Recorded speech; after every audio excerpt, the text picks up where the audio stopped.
తొమ్మిదో రోజు Telangana assembly budget సమావేశాలు కాసేపట్లో ప్రారంభం కానున్నాయి. ఈ రోజు శాసనసభలో బడ్జెట్ పద్దులపై మూడో రోజు చర్చ సాగనుంది. రోడ్లు రవాణా శాఖ, school education, higher education, technical education, commercial tax administration, క్రీడలు, యువజన సర్వీసుల శాఖల పద్దులపై చర్చ జరగనుంది.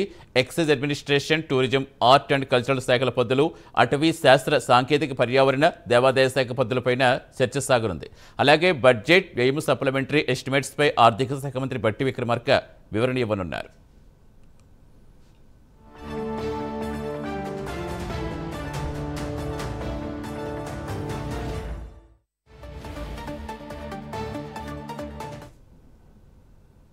తెలంగాణ శాసనసభ సమావేశాలకు సంబంధించిన పూర్తి సమాచారం ఇచ్చేందుకు మా కరెస్పాండెంట్ నాగేంద్ర అసెంబ్లీ నుంచి లైవ్లో సిద్ధంగా ఉన్నారు.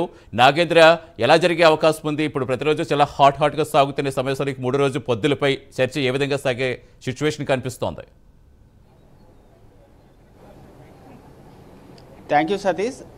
అసెంబ్లీ బడ్జెట్ సమావేశాలు ఈరోజు రసవత్రంగా కొనసాగేటటువంటి అవకాశం కనిపిస్తుంది. ఈరోజు 9వ రోజు, దాంట్లో ప్రధానంగా బడ్జెట్కి సంబంధించినటువంటి పద్దులపైన మూడవ రోజు ఈరోజు ప్రధానంగా చర్చ జరగబోతుంది. ముఖ్యంగా ఈ పద్దులకు సంబంధించినటువంటి అంశంలో ఈరోజు చాలా కీలకమైనటువంటి శాఖలకు సంబంధించి ఈరోజు సీఎంతో పాటు వివిధ మంత్రులు కూడా ఆ పద్దులకు సంబంధించి ప్రధానంగా పద్దులపైన చర్చ జరగబోతుంది. దాంట్లో ప్రధానంగా ఈరోజు మనం చూసుకుంటే సీఎం రేవంత్ రెడ్డి ఇచ్చేటటువంటి స్కూల్ ఎడ్యుకేషన్తో పాటు హైయర్ ఎడ్యుకేషన్, టెక్నికల్ ఎడ్యుకేషన్తో పాటు అదేవిధంగా కమర్షియల్ ట్యాక్స్ అడ్మినిస్ట్రేషన్తో పాటు క్రీడల, యువజన సర్వీసుల శాఖ పదులపైన ప్రధానంగా చర్చ ఉంటుంది. ముఖ్యంగా ప్రతిరోజు కూడా దాదాపు 12 నుంచి 1 గంట వరకు, అంటే రాత్రి 1 గంట వరకు కూడా అసెంబ్లీ సెషన్ నడిచింది. ఈరోజు సీఎం ఇచ్చేటటువంటి పద్దులపైన చర్చ జరిగేటటువంటి సమయంలో ప్రధానంగా సభలో హాట్గా కొనసాగేటటువంటి అవకాశం కనిపిస్తుంది. ఎందుకంటే ఈరోజు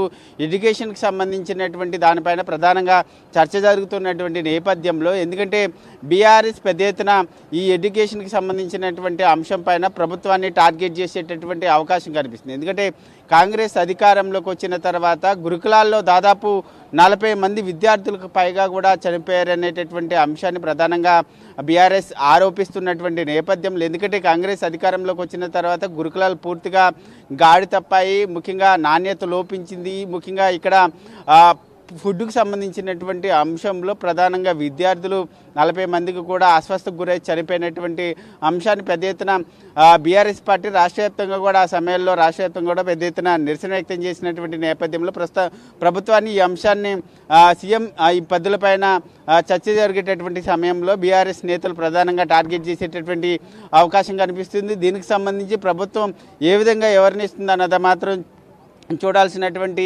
అంశంగా కనబడుతుంది. దీంతోపాటు మరొకవైపు మంత్రి కోమటిరెడ్డికి సంబంధించినటువంటి అంశంలో రోడ్డు రవాణా శాఖకు సంబంధించినటువంటి పద్దుపైన ప్రధానంగా చర్చ జరగబోతుంది. ఎందుకంటే తెలంగాణ రాష్ట్రంలో రోడ్లకు సంబంధించినటువంటి అంశంతో పాటు ముఖ్యంగా కాంగ్రెస్ అధికారంలోకి వచ్చిన తర్వాత కేంద్ర ప్రభుత్వం ఇచ్చినటువంటి నిధులకు సంబంధించి కానీ అదేవిధంగా రోడ్డు రవాణా శాఖకు సంబంధించినటువంటి అంశంపైన ప్రధానంగా పద్దుపైన చర్చ జరిగేటటువంటి అవకాశం కనిపిస్తుంది. దీంతోపాటు మరొకవైపు అటవీ శాఖకు సంబంధించి మంత్రి కొండా సురేఖ అటవీ శాఖ, సాంకేతిక, పర్యావరణంతో పాటు అదేవిధంగా దేవాదాయ శాఖకు సంబంధించినటువంటి అంశంలో ప్రధానంగా చర్చ జరిగేటటువంటి అవకాశం. దేవాదాయ శాఖకు సంబంధించినటువంటి పద్దుపైన చర్చ జరిగేటటువంటి సమయంలో ప్రధానంగా బీజేపీ ఎత్తున ప్రభుత్వాన్ని టార్గెట్ చేసేటటువంటి అవకాశం కనిపిస్తుంది. ఎందుకంటే రాష్ట్రంలో దేవాదాయ శాఖకు సంబంధించినటువంటి అంశంలో ప్రభుత్వం పూర్తిగా నిర్లక్ష్యం వస్తుంది. ముఖ్యంగా దేవాలయాలను పట్టించుకోవడం లేదు, ఓన్లీ ముస్లింలకు సంబంధించినటువంటి అంశంలోనే ప్రధానంగా ప్రభుత్వం ముందుకు వెళ్తుంది అనేటటువంటి అంశాన్ని ప్రధానంగా బీజేపీ ఆరోపిస్తున్నటువంటి నేపథ్యంలో దీనిపైన పెద్ద ఎత్తున బీజేపీ టార్గెట్ చేసేటటువంటి అవకాశం కనిపిస్తుంది. దీంతో పాటు మరికొన్ని పద్దులపైన ఈరోజు హాట్గా అసెంబ్లీ సెషన్లో కొనసాగేటటువంటి అవకాశం అయితే కనిపిస్తుంది. ఈరోజు ప్రధానంగా బీఆర్ఎస్, మరొకవైపు బీజేపీ 2 పార్టీలకు సంబంధించినటువంటి ఎమ్మెల్యేలంతా కూడా ప్రభుత్వం పైన ఎదురుదాడికి దిగేటటువంటి అవకాశం అయితే కనిపిస్తుంది. దీన్ని ఏ విధంగా ప్రభుత్వం నిలువరిస్తుంది అన్నది మాత్రం చూడాలి. అదేవిధంగా ప్రభుత్వం ఈ పద్దులపైన ఏ విధమైనటువంటి చర్చ జరుగుతుంది అన్నది మాత్రం చూడాలి. ఈరోజు కూడా రాత్రి జరిగినటువంటి విధంగానే 1 గంట ఈరోజు కూడా ఎక్కువ సమయం సభ జరిగేటటువంటి అవకాశం అయితే కనిపిస్తుందని చెప్పాలి సతీష్. రైట్.